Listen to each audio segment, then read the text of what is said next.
It's my pleasure to welcome you to this forum on Afghanistan today, beginning with a featured conversation that I'm privileged to lead with Steve Hadley, who, as you know, was President George W. Bush's national security advisor and also his deputy national security advisor.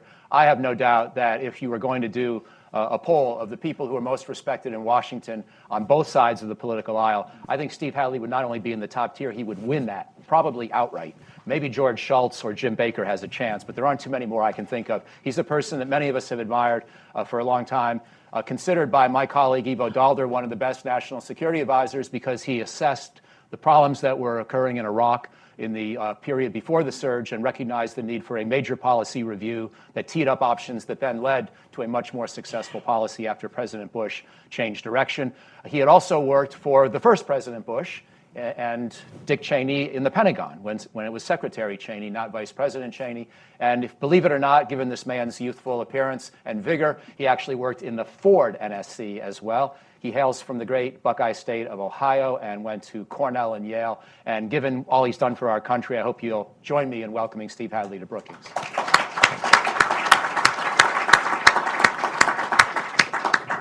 And so we want to be efficient with time.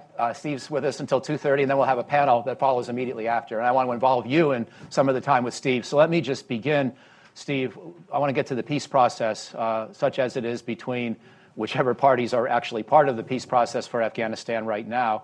And it's a topic that Steve, in his capacities at U.S. Institute of Peace, has been discussing and following for a long time, including a forum earlier this month with Zal Khalilzad, where Steve interviewed Ambassador Khalilzad on these same questions. So we'll pick up a little bit in a second with that conversation and that issue. But first, I'd like to ask for your take on just your overall take on how we're doing in Afghanistan today. Most people think we're doing pretty badly. I think everybody's frustrated. But I'd just love to hear you describe where you think we are in the broader scheme of the military and the political and the economic effort now almost 18 years old. So there's an embargo on any good news coming into Washington from the Middle East. You may notice that there isn't any. That's because there's an embargo. That doesn't mean things are sweetness and light, but there are things to be proud of. Look, Afghanistan today, and if you talk to Afghans, they will tell you it's a different place than it was in 2001. You look at the progress of women, you look at the progress of longevity, you look at the education levels, you look at healthcare. I mean, it's a much more complicated and in some ways successful society. It has the same problem that most fragile states have, which is a governance problem. You know, the difficulty of having competent, non-corrupt governments that are efficient and proficient and able to provide services and meet the expectations of their people. And that's hard to do, and we have not focused on it enough. And I think you have to give Afghanistan an incomplete in that respect, even as much as we all like Ashraf Ghani and think he wrote the book on development in these kinds of fragile states. The military situation is kind of stalemated. We moved our forces down fairly dramatically, fairly rapidly. That had knock-on economic consequences and really pushed the economy underwater. And the remarkable thing is that the Afghan National Forces have held together. They're sustaining enormous losses. They are holding their own against the Taliban. The government still controls more than a majority of the population, but probably roughly half of the territory. And the economy I think, is still struggling to overcome the impact of the rapid drawdown of international economic resources that accompanied the drawdown of troops. In some sense, there's a bit of a stalemate, and the United States has really changed policy, which leads to the next part of this conversation, and made it clear that we understand that we're not going to be able to defeat the Taliban militarily, that the president made clear we would like to not be there forever. This is not a base that we want to use to confront China in that part of the world, but that we would like to come home. We'd like to end the war. We understand we can't defeat the Taliban, and we're prepared to negotiate.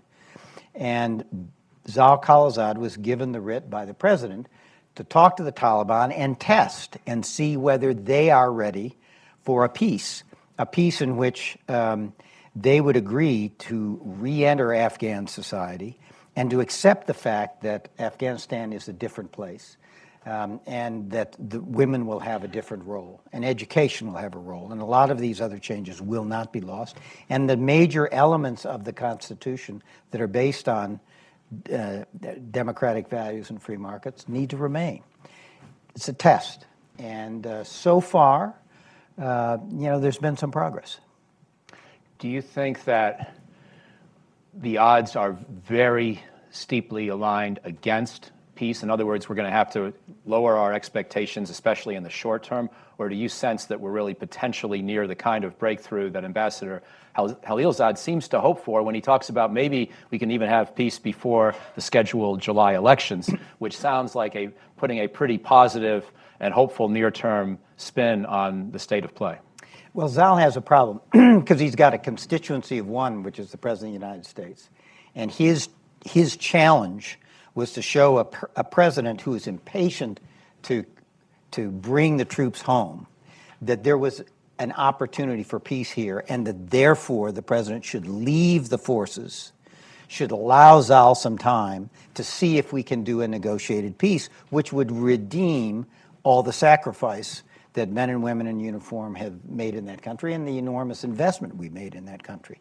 And so I think Zal understandably was leaning forward. That's why he talked to the Taliban. That's why he announced a framework agreement for they will fight terrorism and we will at some point have a schedule by which we will come home. That was the thing that kind of unlocked it. And I think Zal felt some pressure to show some progress, to buy time with the president.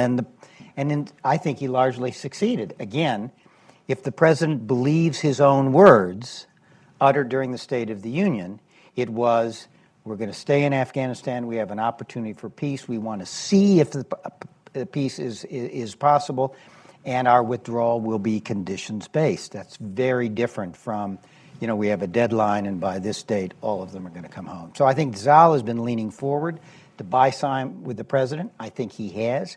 I think what he did caused a fair amount of anxiety among the Afghans, that in some sense we were going to do a peace behind their back or over their head. And that's why at the USIP event, it was very important. Zal basically said that there are 4 issues. There's the issue about U.S. troop withdrawal schedule. There's the issue about Taliban fighting terrorism. There's an issue of ceasefire. And there's an issue about a conversation with the Afghan government. Those are the 4 issues on the table. He has only jurisdiction to deal with the first 2. The second 2 are things that are really for the Afghans, and nothing is agreed to, everything is agreed. And I talked to Ashraf Ghani, president of Afghanistan, on the margins of the Munich Security Conference here a couple weeks ago. And he was nervous about that and was very reassured by Zal's formulation. The trick here is, and I think you have to say it's less than 50% in terms of likelihood of a peace arrangement. It's going to take a lot more time than we think we expect, because it's almost a 4-ring circus. There is a negotiation largely between the U.S. and the Taliban, embedded in a broader conversation among Afghans, because there are a lot of Afghans who are alienated from the government and have a lot of grievances against the political system, who haven't taken up arms and who deserve to have those grievances addressed. So it's a U.S. Taliban inside an intra-Afghan debate, inside a regional architecture where the countries in the region need to be lined up in support of a peace in Afghanistan. And then the international community needs to come together with a kind of economic and development package that will favor regional integration and show that a peace will be followed by a better economic situation, not just for Afghans, but for the region. And you got to work all 4 of those circles at the same time if you're going to come up with a sustainable peace. That's a tall order. And one of the things we've been talking about in various forums is how do you structure that, and can we get some other folks in to help Zal do that? Because it's a complicated construct in order to bring peace to Afghanistan. So just one last question for me, and then please be ready with your questions, and we'll do a couple of lightning rounds here as we are grateful for 10 or 15 minutes with Steve's time. Could you begin to sketch out any element of meaningful power sharing between a Ghani government and a Taliban government at any level of detail where you feel like you've got an insight? Because it seems to me this is something we just don't talk about. As you say, it's jurisdictionally not in Khalilzads' mandate. Chris Kalenda and I just tried to write a piece on how to think about merging the security forces. It makes your head hurt to try to think about any kind of actually bringing these forces or these two entities together when they won't even talk to each other, or when the Taliban won't talk to Ghani, to be more specific. And so I wondered if at any level, whether it's police, army, ministries, regional governments, is there any particular place where you've seen a possible path forward where the Taliban could, in some meaningful sense, share power and therefore be induced to join in a process where they're not going to be handed the palace, I mean, right? We're not going to just say to Ghani, nice try, it's all gone, the Taliban are in charge now. That's not what this process is supposed to achieve. It's supposed to achieve power sharing. So what does that look like in any of those manifestations? Well, I think this is the hardest issue, and I don't have a silver bullet here. I'm generally skeptical of these negotiated power sharing. You have a lot of scholars in Brookings. I think if you ask them, most of the time, that turns out to be a vehicle by which the bad guys with the guns ends up taking over the government and having the whole show. I think we're going to get to this in pieces. For example, there's a whole question about ceasefire. How do you do a ceasefire? And one of the thoughts is actually you kind of do a ceasefire in place. Mm-hmm. That is to say, the Taliban continue to have security responsibility for the areas that they now control. The government has responsibility for the areas they control. There are models. Some have been used in Afghanistan, and David Sedney can talk about some of this stuff, where there's been joint patrols. Usually those work if there is a third country, an international force, that is also part of those joint patrols. That's a potential model. So, second, there are local political deals, power sharing, if you will, I'm told, already going on in Afghanistan. Local communities have made their peace with the Taliban in various localities in terms of working out modus vivendi and operational concepts. That's I think another element of this piece. Third issue is, again, who's going to be responsible for security? How do you do that? And again, I think the model I prefer is the one I just described. I think the hardest part is, do you hand over ministries to the Taliban, and which one? And I would much rather have a situation where the deal is that the Taliban get to participate in an electoral process and see how many votes they can get among the Afghan people. The Taliban know how that'll come out. It won't come out favorable to them. And therefore, before they are going to lay down their guns, they're going to have some kind of assurances. And the question is, what is the form of those assurances? My instinct will be to try to get the political deals down at the provincial level and try to minimize the participation at the national level in the government. We'll have to see whether that works. Thank you. That's very helpful. Well, let's open it up, and we'll start with a couple here in the front. Gentleman here in the front row, and then in the second row. Take those two together, maybe, and then try to have one more round or two more rounds. Thank you. My name is Neil. I'm with the American Legion, and my question to you is: with so many frameworks of mind around the U.S.'s integration in Afghanistan, to name a few, on the America First policy, we shouldn't be worrying about them when we have problems ourselves. We have invested too much time and resources in American lives to back out now, and or the idea that we have a responsibility to the people of Afghanistan to finish what we started or to establish peace before we back out. How would you summarize America's, or at least the government's, current outlook on why we need to still be there or why we shouldn't still be there? Because there's so many different angles with a lot of overlap in between them, like the America First policy versus we've invested too much time and resources to back out now. What would you say is the framework that kind of describes how the government is currently feeling about the situation in Afghanistan in terms of backing out or not? The core argument. Yep. And then one more here, please. Nassim Stanizai with the Voice of America. I can ask two questions. Let's keep it to one. Okay. Sorry, I got to be tough on that today because of the time. Do you think... one question, two parts. How's that? Yeah, okay, that will be good. First is that the Pakistan and India's tension. How would U.S. respond to that to reduce that? And second, will that spill over to Afghanistan? Both countries have rivalry in Afghanistan and proxies or followers.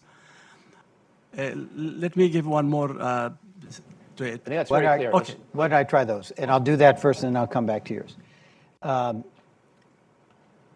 It's interesting, I think, I saw in the press today, and I've been doing things, sort of catching it on the run. A Pakistani spokesman said that the confrontation with India could adversely affect the peace process in Afghanistan. And then a Taliban spokesman came out and disavowed that the Taliban was of the same view. That is to say, the Taliban was saying, actually, what Pakistan is doing doesn't affect the peace process. I think they will try, I think everybody will try to insulate the Afghan peace process from what's going on. Secondly, my read, and the folks who come after me here are better witnesses, but my read is that Pakistan and India are trying to choreograph this thing so that each leader can take some military action to show that they're tough. But if you listen to Imran Khan, it was a limited action he took in Kashmir with rhetoric that was not warlike or inflammatory, but was very much, we had to show we were tough, we had to deter India. So I think they are trying to do a choreograph of tit for tat where they wind this down and try to not let the rhetoric get too far ahead of the actions on the ground. So I'm cautiously optimistic that they will find a way to ratchet this down. I can only tell you what Khalilzads said. He says the first thing is we do not want Afghanistan to be a base for terror that can threaten the United States or allies. And that's why his conversation with the Taliban was to get a commitment that they would join with us in going against ISIS and al-Qaeda. And that's why there's been talk about a residual counterterrorism force. But I think also there is a view that as much as President Trump may not have approved of the operations in Afghanistan, we've made an enormous investment there.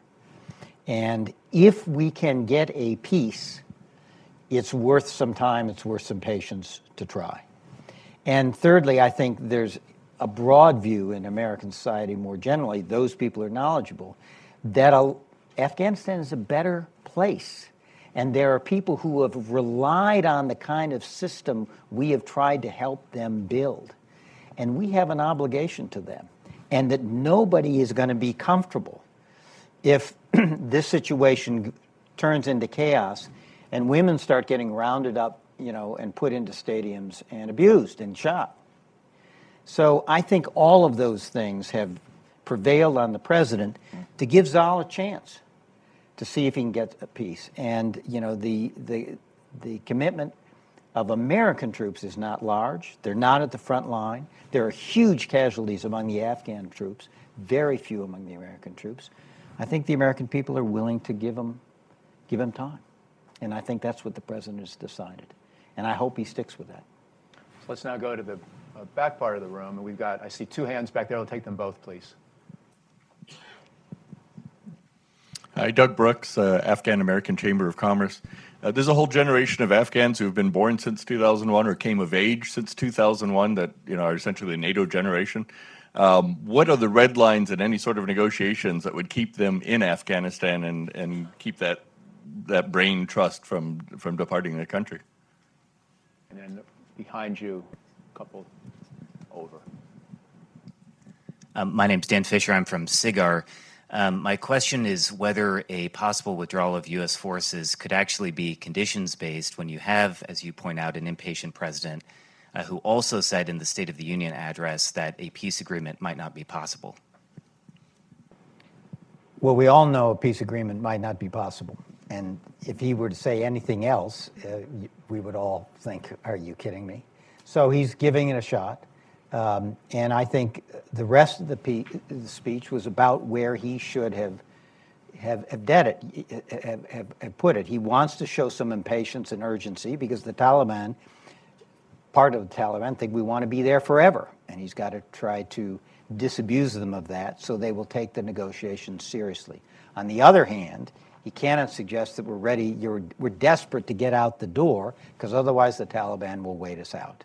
So it's a difficult balancing act that he has to perform. In terms of the people who are part of the new Afghanistan, President Ghani said something very interesting. You know, the question was, how can you get the Taliban to accept that new Afghanistan? And one of the things he said, and one of the reasons he's called for a Loya Jirga, which is bringing representatives from all over the country together, he thinks that if a negotiation can begin where the Taliban has to interact with Afghans and see visually how this country has changed, in some sense, the pressure of Afghan society will force the Taliban to change some of their policies and adapt to the new situation. I don't know. You have to be skeptical about that. But in the end of the day, those issues are going to have to be worked out in that inter-Afghan dialogue. And the context of it is going to be how much of the existing constitution that guarantees the rights to these groups that have emerged remain. And that's going to be one of the big issues in the debate. There are some Taliban that say we have to have a whole new constitution that's based on Sharia law. There are other Taliban that say we can largely accept the constitution with a couple modest changes. We'll have to see. That's going to be the subject of that intra-Afghan dialogue once it gets started. Excellent. See, we have time for one quick last round, and then we'll thank Steve and bring the panel up. So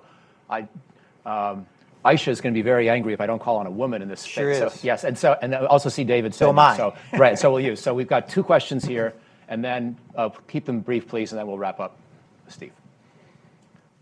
Microphone here, please. Thank you so much. I'm Marina Fazal, an African-American journalist. Internally, the idea that the Taliban can be incorporated in this step-by-step approach to provide security until the latter pieces of a peace plan can come together. This is something that is going to be curious to watch, because the locals, yes, they have shown an aptitude to cooperate and have made their own deals with the Taliban, but wouldn't that happen in any situation where the local population, for its own safety, has to do the most expedient thing? Externally, what can the U.S. administration do at this promising juncture for peace to assure the different players that in this age of great power rivalry, the U.S. stance towards Afghanistan, despite its own internal politics vis-a-vis potential interference by Russia in the elections, is aligned with Russia and other competitors in the region, that these efforts are consolidated towards paving the road to peace? Thanks. Thank you. And then to David, and then we'll wrap. Give Steve a chance. Steve, I'd like to ask you about American interest. As you said, we have a president who people have said wanted to withdraw, and that's the president's interest, and he has the powers, a president has. But U.S. interests have always been much broader. So this idea that the U.S. has no interest in what the Afghans discuss among themselves, and that's only an intra-Afghan thing, and U.S. has no interest, seems very wrong to many of us, including me. We think that's a mistake in the way the peace process is going. So how would you suggest those of us who support issues such as Afghan women, Afghan youth, a free market economy, how can we have a voice? Thank you. Well, it's tough. It's not. What I say to people is, in terms of, this is an unusual administration. It was elected to be, the president was elected to be a disruptor in chief. He's done a terrific job at it. He's quite disruptive.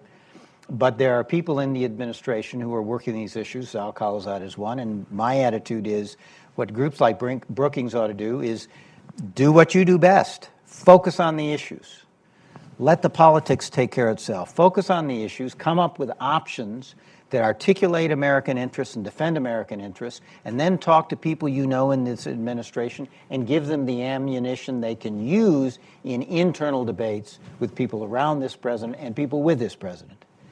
That's the best I think we can do. Your question is a hard question. The United States, can't give assurances at this point. What we can do is structure a process. But in the end of the day, a lot of these questions are going to have to be resolved by the Afghan people as they define a way forward. One of the things we can and should do is to try to neutralize the regional players and convert them from spoilers to sustainers of an internal peace process. That's something we can do, and Zal is trying to do that.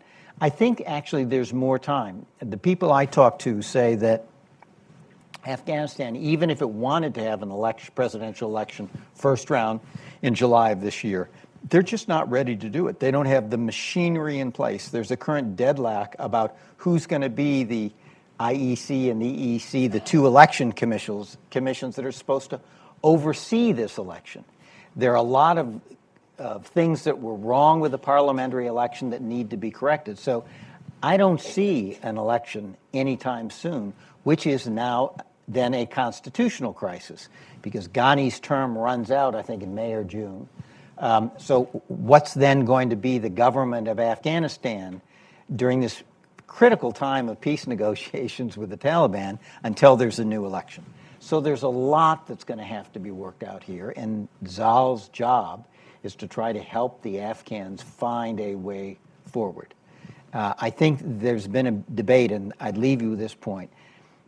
There's a very interesting debate of, do you prioritize elections or do you prioritize the peace process? The theory is, if you get a peace agreement, then an election in which the Taliban would participate would be a much more legitimate election and give the new government a much firmer platform from which to implement a peace agreement. On the other hand, if you ignore the electoral process, pursue a peace agreement, and a peace agreement is not possible, you may have destabilized the whole Afghan political system and it descends into chaos. So there are exquisitely difficult issues here. And that's why I say there's a lot of brain power here at Brookings. Focus on these issues. Zal is a vacuum cleaner for ideas and options. And there are precedents out there, and I think that people outside of government can help be the brain trust, if you will, for people inside government who have these responsibilities. So as we move seamlessly to our panel, please join me in thanking Steve Hadley. Thanks for watching. Be sure to like and subscribe for more videos from Brookings.